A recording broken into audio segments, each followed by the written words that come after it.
August 9th, 1965. The camera closes in on a small television set, a nervous face, the voice of Kuan Yew, faltering. He is reading the words that will change everything.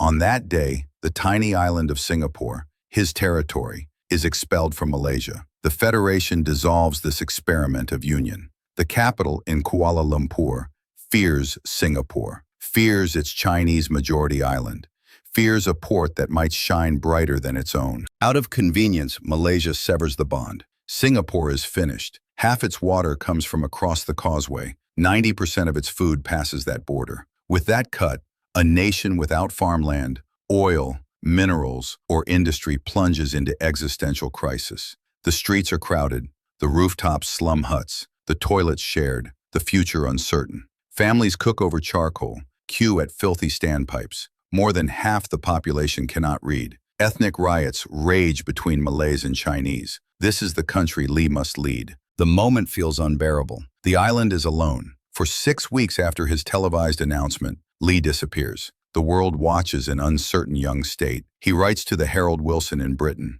"Do not worry about Singapore. My colleagues and I are sane. We are rational people, even in our moments of despair. We will weigh all possible consequences before we make any move." That message is a signal. Despite the fear, he will fight. He knows the chessboard. Tiny port, no army, no food, no natural resources, swamps of slums, riots, unemployment, a vulnerable population. Surrounding him, giants. Indonesia, Malaysia, China, the West.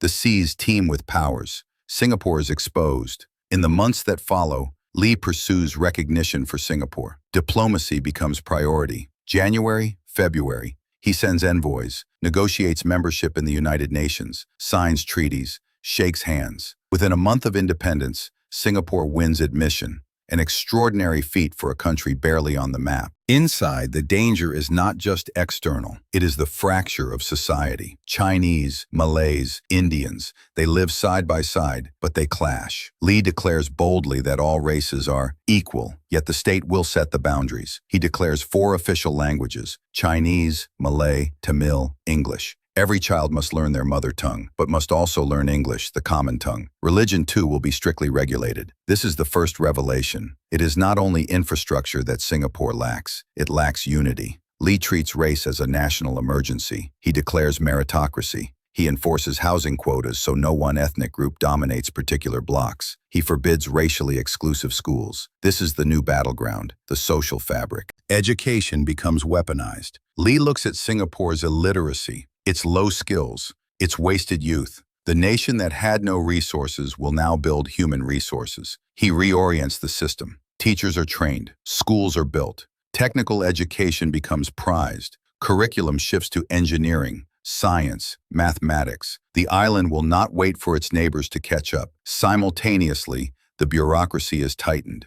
Civil service salaries are doubled. Ministers begin to make money, not crony money, but respectable pay to reduce corruption. And he unleashes the Corrupt Practices Investigation Bureau, CPIB. Ministers, civil servants, even the Prime Minister's circle feel the chill of accountability. When his own Minister for National Development, Tay Chang-wan, is caught taking $1 million bribe from 2 private firms, what happens? Tay kills himself before trial. Lee's reaction is cold. He has done wrong. He received bribes. I cannot save him. No one is above the law. Even a loyal minister like him is expendable, because if we accept one exception, then everyone will do it. As the 1980s dawn, Singapore's transformation is unmistakable. The port becomes one of the busiest in the world. Changi Airport, opened in 1981, becomes a global marvel. Factories and skyscrapers dominate what was once mangrove and shanty. The education reforms produce young scientists. The tech companies arrive.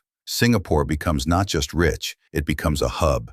The economy leaps. Population growth slows. Living standards soar. The streets are spotless. Suburbs neat. Efficiency is normal. By the year 2000, Singapore's GDP per capita reaches about $24,000, roughly on par with Canada.